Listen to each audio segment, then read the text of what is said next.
बिस्मिल्लाहिर्रहमानिर्रहीम। अस्सलाम वालेकुम स्टूडेंट्स 9-10 आज दोनों के लिए बहुत अहम वीडियो है। मैंने इंग्लिश के जो है आपका ग्रामर सेक्शन जो है वो स्टार्ट कर रहा हूँ, और जो बच्चों के लिए सबसे मेन प्रॉब्लम बनती है इंग्लिश ग्रामर ही है।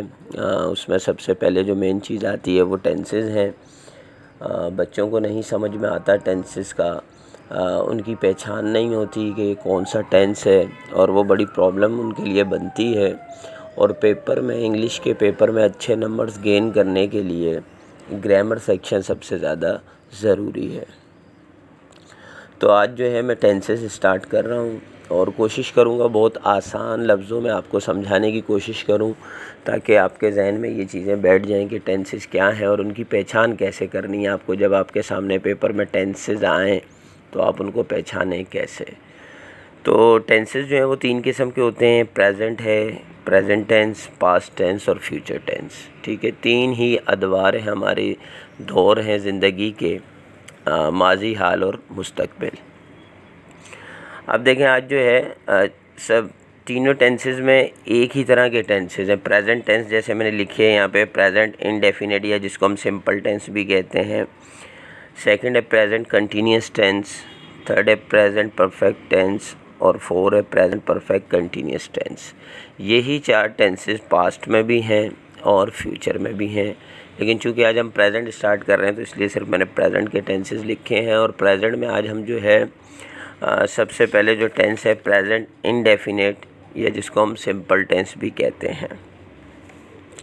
अच्छा, सबसे पहले इसका फार्मूला क्या है। देखें, आपको पता है कोई भी सेंटेंस बनाने के लिए हमें एक सब्जेक्ट की ज़रूरत होती है, एक उसमें वर्ब होता है और एक ऑब्जेक्ट होता है। मेन तो यही चीज़ें हैं। ठीक है, अब जो ये सिंपल प्रेजेंट इंडेफिनिट टेंस है, इसमें एक सब्जेक्ट है प्लस वर्ब की फर्स्ट फॉर्म, इसमें फर्स्ट फॉर्म आएगी और आखिर में जो ऑब्जेक्ट होगा। अब इसमें और कुछ नहीं है, सिर्फ ये समझना है कि इसमें जो सिंगुलर सब्जेक्ट है उसके वर्ब के साथ एस या ई एस का इजाफा होगा। ठीक है, एस और ई एस, और प्लूरल के साथ कुछ भी नहीं होगा, वर्ब की फ़र्स्ट फॉर्म होगी। अगर ये उर्दू में जुमले इस तरह के आते हैं कि प्रेजेंट इंडेफिनिट सिंपल टेंस को हमने कैसे आइडेंटिफाई करना है, तो आखिर में आता है ता है, ती है, ते हैं। ठीक है, अच्छा, अब इसी चीज़ से हमने समझना है, ता है का मतलब है वो सिंगुलर है, ती है का मतलब है वो आपका गर्ल्स है यानी लड़की है, और ते हैं मतलब ज़्यादा है। ठीक है, प्लूरल है। बस आपने जुमले में 2 चीज़ें पहचाननी है कि ये कौन सा जुमला है, और ये जुमला है सिंगुलर है, प्लूरल है, इसका सब्जेक्ट कौन है। ठीक है, ये मैं आगे भी आपको बताता हूँ। ये मैंने सिंगुलर सब्जेक्ट और प्लूरल सब्जेक्ट एक जगह लिखे हैं आपको समझाने के लिए। देखें, ही वो के लिए इस्तेमाल होता है लड़के के लिए, शी वो के लिए इस्तेमाल होता है लेकिन लड़की के लिए। ठीक है, इट या दिस दोनों का मतलब ये है, ये भी सिंगुलर के लिए इस्तेमाल होता है। उसके अलावा नेम, कोई भी नाम अकेला, यानी जैसे अली, आयशा, इस तरह का कोई भी अकेला नाम होगा वो भी सिंगुलर में आएगा। तो इसके साथ, इन सिंगुलर के साथ, इस टेंस में प्रेजेंट इंडेफिनिट सिंपल टेंस में वर्ब के साथ एस या ई एस का इजाफा होगा। नेक्स्ट मैंने लिख दिए प्लूरल सब्जेक्ट। अच्छा, प्लूरल जो है इसमें मैंने ये बता दिया, आई का मतलब मैं होता है, वी का हम। आई और वी दोनों फर्स्ट पर्सन भी कहलाते हैं, यानी जिनसे बात स्टार्ट हो रही है, जो बात को स्टार्ट कर रहे हैं, जैसे मैं और हम, ये फर्स्ट पर्सन होता है। यू, आप भी बोलते हैं उर्दू में, और तुम भी बोलते हैं, ये सेकंड पर्सन होता है जिससे बात की जा रही हो। और दे भी वो के मतलब ही है, लेकिन यहाँ देखें, समझें, ये प्लूरल के लिए, ज़्यादा के लिए। बच्चे कंफ्यूज होते हैं ही, शी और दे में। इस चीज़ को समझना है कि हमने, अगर टेंस में आगे बता दूंगा आपको, कि हमने सेंटेंस में ये भी आइडेंटिफिकेशन करनी है कि ये सिंगुलर के लिए जुमला आया है, प्लूरल के लिए आया है, गर्ल्स के लिए आया है, फीमेल के लिए आया है, मतलब इस तरह से। तो थर्ड पर्सन है दे, और वो ज़्यादा के लिए इस्तेमाल होता है। ही, शी भी थर्ड पर्सन है, इसी तरह। ठीक हो गया, या मैंने इसमें फर्स्ट सेकंड थर्ड पर्सन भी आपको साथ साथ बता दिया। अच्छा जी, अब पहला जो जुमला, हम नॉर्मली जुमला हम लिखते हैं उसको हम एफर्मेटिव सेंटेंस कहते हैं। जैसे मैंने यह जुमला बनाया, वो स्कूल जाता है, नीचे लिख दिया हैं, ऊपर लिख दिया जाती। तीनों जुमले मैंने एक साथ कर दिए। जाती का मतलब लड़की है, ठीक है, जाती है। तो है से हमें तो पहले सबसे पहले हमने है देखना है। अगर है तो समझें कि ये वो सिंगुलर के लिए है, और जाता है तो ज़ाहिर है मुज़क्कर है, ठीक है, तो हम ही लगाएंगे। जाती है तो हम समझ जाएंगे लड़की है, हम शी लगाएंगे। और जाती हैं या जाते हैं आखिर में आएगा, तो इससे मतलब क्या ना पता चल रहा है कि ये दे के लिए इस्तेमाल हो रहा है, कि वो ज़्यादा हैं। ठीक हो गया, ये बात समझ में आ गई आपको। अब सेंटेंसेस जो हैं वो भी 3 टाइप्स के होते हैं। जैसे हमने एफर्मेटिव, बिल्कुल सादा जुमला, ठीक है, जैसे मैंने अभी बताया, he goes to school, they go to school. अब देखें यहाँ पे यही समझना है, ये तो पहले मैंने आपको सिंगुलर, प्लूरल और फीमेल और जेंट्स का बता दिया। अब यहाँ आए तो देखें वो स्कूल जाता है, तो हम बनाएंगे ही गो, और ई एस मैंने इसलिए ब्रैकेट में लिखा कि आप समझ जाएं वर्ब की फ़र्स्ट फॉर्म के साथ एस या ई एस का इजाफा करना है, आपने साथ मिला के लिखना है। मैंने समझाने के लिए इसको ब्रैकेट दी है। टू स्कूल क्योंकि ये सिंगुलर है, अगर वो जाती है तो हम लिख देते हैं शी गोज़ टू स्कूल, ठीक हो गया। अब प्लूरल है, वो स्कूल जाते हैं, तो दे गो टू स्कूल, प्लूरल के वर्ब के साथ एस या ई एस नहीं आएगा, तो हमने लिख दिया। अब ये एफर्मेटिव हो गया। इसके अलावा जो 2 किस्म के सेंटेंसेस होते हैं, एक होता है इंटेरोगेटिव और एक होता है नेगेटिव। इंटेरोगेटिव जिसको हम सवालिया कहते हैं, जैसे इसी जुमले को हम बनाएं कि वो स्कूल जाता है, तो उसको हम बनाएं क्या वो स्कूल जाता है, तो हम क्या करेंगे, डज़। देखें ये सिर्फ इस टेंस के लिए, इस चीज़ को समझिएगा, डू के साथ ई एस लगेगा, क्योंकि डू असल वर्ब है, डू तो सिंगुलर है, तो ई एस इसके साथ लगेगा, फिर वर्ब की फॉर्म के साथ नहीं लगेगा।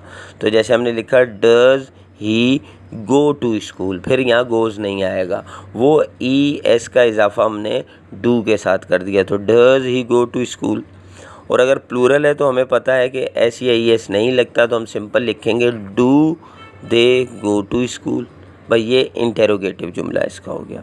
इसी तरह अगर हम नेगेटिव की तरफ भी आएँ, तो सिर्फ यहाँ पे चूँकि इस जुमले में टेंस में हेल्पिंग वर्ब नहीं होता, डायरेक्ट सब्जेक्ट के बाद वर्ब आता है, तो हम क्या करेंगे कि हम यहाँ पे इंटेरोगेटिव में भी और नेगेटिव में भी डज़ का इस्तेमाल या डू का इस्तेमाल करते हैं। तो यहाँ हम क्या लिखेंगे, he does not go to school, चूँकि ये सिंगुलर था ही, तो does not go to school, और नीचे they do not go to school, चूँकि ये प्लूरल था।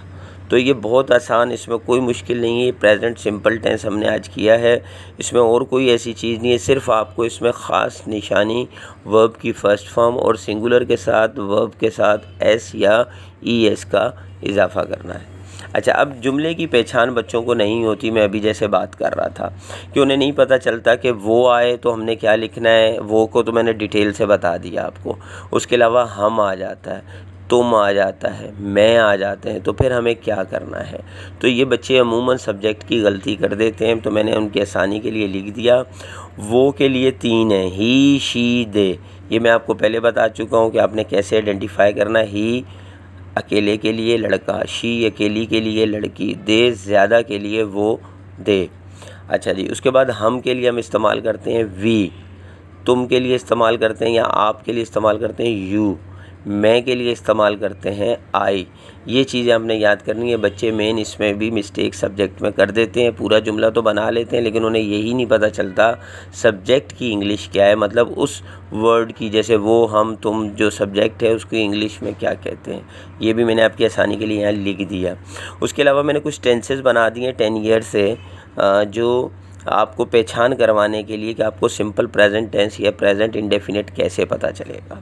देखें, अल्लाह ताला अपने कवानीन इंसानों के दिलों पर लिखता है, आखिर में ता है आ रहा है, ठीक है, और ता है का मतलब है अल्लाह सिंगुलर है, ज़ाहिर है, वाहिद है, वो तो वैसे ही पता है आप सबको। तो क्या लिखेंगे, गॉड या अल्लाह लिखना चाहें। राइट्स, राइट वर्ब है, ऐसा आ जाएगा क्योंकि ई पहले ही राइट के साथ होता है, तो डबल ई नहीं आएगा। तो अल्लाह या गॉड राइट्स हिज लॉज।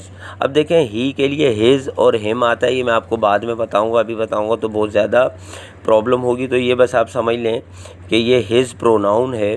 तो Allah writes his laws on the hearts of humans, ठीक है। अब देखें, हमें मेन टेंस को सही बनाना है।